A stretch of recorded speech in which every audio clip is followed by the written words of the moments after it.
Abby Huselid, and this is the Reclaim the Night protest of 1977. In the town of Leeds, West Yorkshire, England, between 1975 and 1980, the Yorkshire Ripper went on a murderous rampage, killing women in the night. The solution: instill a curfew on women. Dissatisfied with this misguided idea, 60 women throughout the area came together to communicate their right to feel safe walking the streets at night and for the freedom to do so. Their communication became part of a larger protest in the months that followed, first in England and then around the world as a part of the women's liberation movement. The Yorkshire Ripper was caught and imprisoned in 1981, but violence against women continued, as has the fight by women to communicate their freedoms and call for the prosecution of would-be assaulters. Getting people to blame the attacker and not the victim is the key to the understanding. Allow me to take you back into the past, specifically to February 27th through March 1st of 1970 at Ruskin College in Oxford, the location and time of the first Women's Liberation Conference. We appreciate the rough 600 of you women for gathering with us today. Hello and welcome. I'm historian and feminist Sheila Rutherford. We asked you here today to discuss the outrageous ways of our unethical society. We're here to fashion a list of demands, yes, I said demands, that we order from the government and from the public. We mean to define the oppression we're fighting. Their views are distorted, and although it shouldn't be our jobs, we must be the ones to set them straight. You're all aware of the Sexual Offences Act of '56, right? Well, as a refresher, the Sexual Offences Act of 1956 was a parliament created in the UK mentioning specific types of sexual assault, rape, and how to define those, as well as the prosecution that should be going on along with those unrighteous, sickening acts. Anyway, for those aware of its property, you are also aware that as of right now, our law systems are not following those. An excessive amount of sexual assaults are not being recorded by the police, and from the ones that are, the assaulters are almost never canned or even see so much as a scratch on their record. Whether or not we start off with this demand, that is something we must come back to. Mark my words, we will bring these victims justice. We need to transform everything. Of course, it won't happen overnight, but given time, and we as a group of women can set women on the path of good rights and freedom. Let's begin, shall we? Over the next few days, this group of women, along with me, created the first list of demands from the women's liberation movement. That list consisted of 4 things. 1, equal pay. 2, equal educational and job opportunities. 3, free conception and abortion on demand. And 4, free 24-hour nurseries. People thought what us women were asking for was absolutely crazy, and maybe it was, but no one ever got anywhere without a little crazy, right? And get somewhere we did. Throughout the 1970s, the women's liberation movement held multiple protests, some of the biggest yet to come. But let's not get ahead of ourselves. Fancied it, he asked me. Of course I replied with, not in your life. He was following me home. I was scared, I was exhausted. It was around 1:30 in the morning of July of 1975, for Pete's sake. It was my third meeting with Sutcliffe, I suppose, when he followed me home to my house. I, Anna Rojeski, was Peter Sutcliffe's first victim. In a way, he wasn't able to kill me due to me picking up my pace as he attempted closing the distance between us. I got home and busted through the window, surviving who would soon be the notorious Yorkshire Ripper. Peter was a serial killer in the Leeds area, as well as a few surrounding towns, giving him the nickname the Yorkshire Ripper. Some believe he only targeted prostitutes, but not all of his victims were. He killed 13 women and harmed at least 7 others, so 20 victims throughout the late 1970s.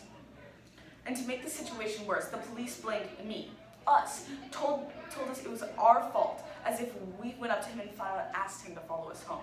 Sex workers were seen as dispensable, survivors' accounts ignored, and women blamed for going out and drinking alone. The police actually dismissed a woman who came in with the description of a man who followed her home, wouldn't report the case even though they knew about the Yorkshire Ripper. And then, as if we weren't angry enough, and as if the police hadn't done enough victim blaming already, they put a curfew on women. A curfew.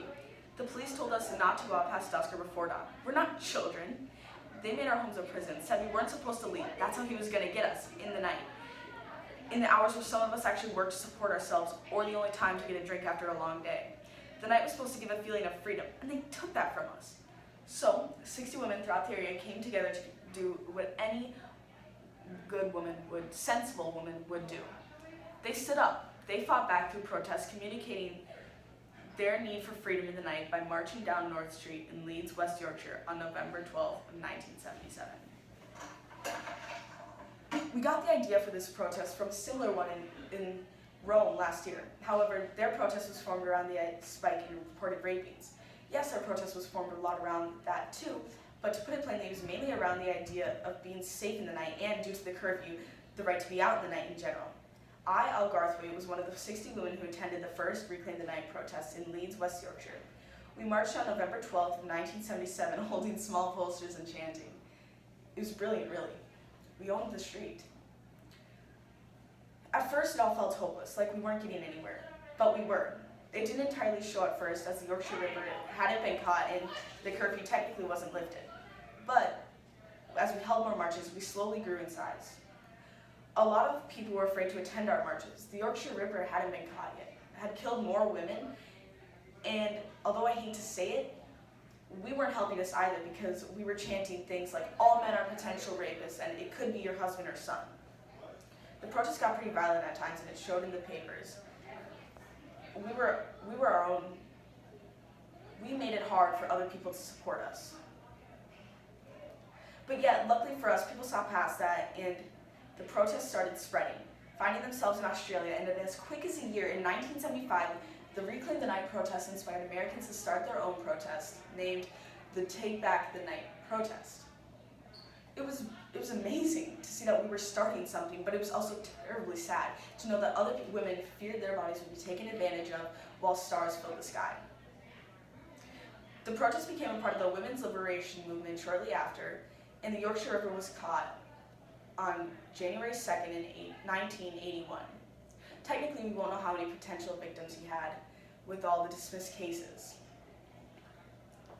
After Peter was caught, the meaning behind the protests in the UK stopped focusing on the curfew part and started forming around the idea of the super high rape numbers in the night and the idea of victim blaming. The protests fizzled out in the 90s, and rape accounts almost instantly spiked. In 2001, a British crime survey found that in the UK, there were roughly 47,000 rapes a year, and another 40,000 attempts at that. And from those numbers, it was found that only 5.3% ended in conviction. 5.3%. The Reclaim the Night protests came back when the rape reports spiked in 2003, and are still going to this day because, in all honesty, women are still fighting for their feeling of freedom and safety in the night, and for the knowledge that they won't be taken advantage of. Hi, I'm Olivia Smith, and I'm a student in the UK, and I'm afraid to be out in the night. I'm afraid you shouldn't have been wearing those jeans. Oh, you shouldn't have been out alone. Darling, it was your fault. I mean, I'm at such a young age, and I've already heard about how I will be blamed for unasked advantages made towards me. I grew up being taught how to properly hold your keys, Wolverine style, because just in case. And I grew up being taught how to dress appropriately to fit society's idea of safety standards. It's disgusting. And to make it all, and to add on to the cake, schools aren't teaching children about sexual assault or how to defend themselves against it. I mean, they're not talking about the severity, and they're dancing around the topic, setting us up to fail. Maybe hoping that it won't happen to us, but sometimes hope isn't enough. The Reclaim the Night protests are now focused on the prosecution of the assaulters and, well, of course, the brutally high rape numbers. However, the protests happen to be much less violent now, with phrases like no means no and don't protect your daughter, educate your son. It sucks to know that we're not there yet after everything women have stood up and done. Recently, the Me Too movement was found, and it's a way for women to share their stories with others, not only through social media, but also publicly. Likewise, in 2021, the UN Women's Survey found that 86% of women have been sexually assaulted in public throughout their life, and only 3% say that they could say that they had never been sexually assaulted or experienced that type of harassment. Despite it sounding as if it is as bad as it was in the 70s, it's because of the Reclaim the Night protests that we are hearing about these types of things, and that its action is being taken for these types of things. Our fight isn't over. We communicated our freedom back in 1977 and continue to do so today.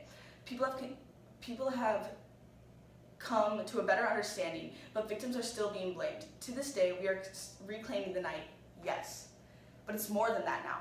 We're taking back our humanity, and we ask you to help us do so. Thank you.